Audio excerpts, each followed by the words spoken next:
অভিযোগটা আজকের তো নয়। আওয়ামী লীগ বহুবার নির্বাচনের আগে ধর্মের ব্যবহার নিয়ে জামায়াতের বিরুদ্ধে প্রশ্ন তুলেছে। কিন্তু একটু তলিয়ে দেখলে দেখা যাবে ধর্ম কার্ডের ডিলারশিপ শুধু জামায়াতের একার নয়। ১৯৯৬ সালে নির্বাচনে তথাকথিত অসাম্প্রদায়িক আওয়ামী লীগের মুখোশ খুলে পড়েছিল শেখ হাসিনার মাথার পট্টি আর হাতের তসবিতে। সেই পাঠ মনে হয়েছিল ফেলে এসেছে বাংলাদেশ। কিন্তু কি দুর্ভাগা একটা দেশ। ১৪০০ প্রাণের বিনিময়ে নতুন করে পাওয়া স্বদেশ কিভাবে যেন ছিনতাই হয়ে গেল। জামায়াতের ধর্মকার্ড খেলা তো পুরনো। এবার আওয়ামী লীগের মতো বিএনপিও উপরে সুশীল অসাম্প্রদায়িক ভাব ধরে আছে বটে। কিন্তু আসুন আমরা একটু তলিয়ে দেখি কিভাবে বিএনপি ধর্মের ব্যবহারে জামায়াতের চেয়ে এগিয়ে।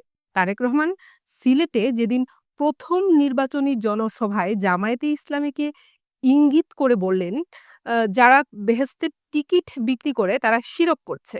কিন্তু তার পরদিনই খুলনায় ডুমুরিয়া উপজেলায় নির্বাচনী সমাবেশে জামায়াতের সেক্রেটারি জেনারেল ও খুলনা ৫ আসনের এমপি গোলাম পরোয়ার দুঃখ করে বললেন, বলেছি যে আমি আমরা ধারণা ধারণা করেছিলাম যে উনি করেছিলাম বিদেশে উনি লন্ডনে গেছেন লন্ডনে লেখাপড়া গেছেন, করেছেন, কিছুটা পড়াশোনা পলিটিক্যাল করেছেন, ম্যাচুরিটি হয়তো কিছুটা আছে। পলিটিক্যাল ম্যাচুরিটি হয়তো আছে। কিন্তু অ্যা দেখি যে উনি তো লন্ডন থেকে এসে এখন বড় মুফতি হয়ে গেছেন।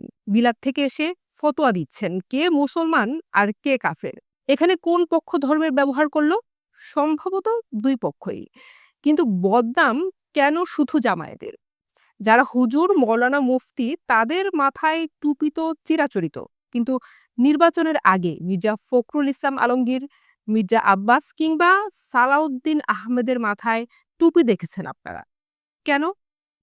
ধর্ম নিয়ে বাড়াবাড়ি আসলে সবাই করে। কিন্তু দোষ হয় নন্দ ঘোষের, তাই তো? আসুন এবার প্রান্তিক বিএনপির দিকে নজর দেই। এক নেতা তো বেশ উচ্চস্বরেই বলেছেন, বিএনপিকে ভোট দিলে ইহকালে শান্তি আর পরকালে জান্নাত পাবেন। আরেক নেতা বললেন, জিয়াউর রহমানের নাম মুখে নিলে বেহেশত নিশ্চিত। আবার আরেক সাবেক সংসদ সদস্য বরকতুল্লাহ বুলু বললেন, তারেক রহমানের নাম উচ্চারণ করতে অজু করে নেবেন। এরকম আরো বহু কথা সারা দেশে ছড়িয়ে থাকা বিএনপির নেতা কর্মীরাও বলে চলছেন। এবার আপনাদের ২টি পয়েন্ট বলি। ১ নম্বর পয়েন্ট হলো, আগের কথা বাদ দিলেও এবারের নির্বাচনেও বিএনপির জোট সঙ্গীদের মধ্যে সবচেয়ে বেশি সমঝোতা হয়েছে জমিয়তে ওলামা ইসলামীর সাথে। কি তথ্য ঠিক আছে তো? যদি তাই হয়, কেন তাদের সাথে রাখলো এবং ৪টি আসন দিল? এর উত্তর বলার দরকার নেই মনে হয়। আপনি যদি মোটামুটি সৎ মানুষ হন, তাহলে নিশ্চয়ই বুঝতে পারবেন এটাও একটা ধর্মীয় কার্ড খেলা।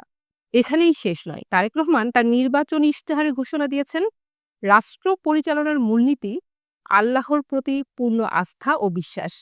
আপনার কি মনে হয় না এটাও একটা ধর্মকার্ড? নির্বাচনে জেতার জন্য এত কিছু হলো, তারপরে কেন জামায়াতের দিকে কেবল তীর? এটা কি উদ্দেশ্য প্রণোদিত? এটা কি একটা গেম যেখানে সত্য আর মিথ্যার বিভাজন রেখা ভুলে যায় নেতাকর্মীরা?